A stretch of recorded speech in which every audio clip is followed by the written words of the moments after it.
For a long time, Smart Tray didn't receive any new features, but hopefully the wait was worth it.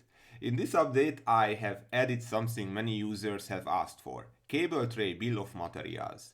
With the new Tray BOM command, you can generate a bill of materials for cable trays directly from your Plant 3D model and export the result to an Excel file. The command works in two different ways. First, you can simply select trays directly in the drawing.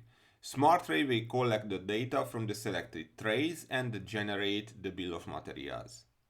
Alternatively, you can generate the list by tray line numbers. In this case, Smart Tray automatically finds every tray that belongs to the selected lines and includes them in the report.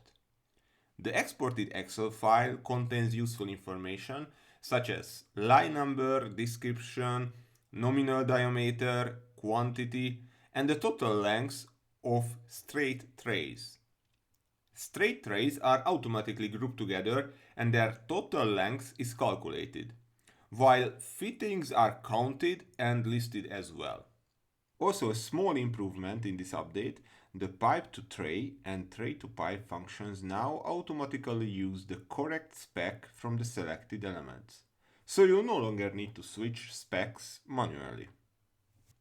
I hope this new feature makes creating cable tray material lists much faster and easier. Thank you for watching and see you until next time.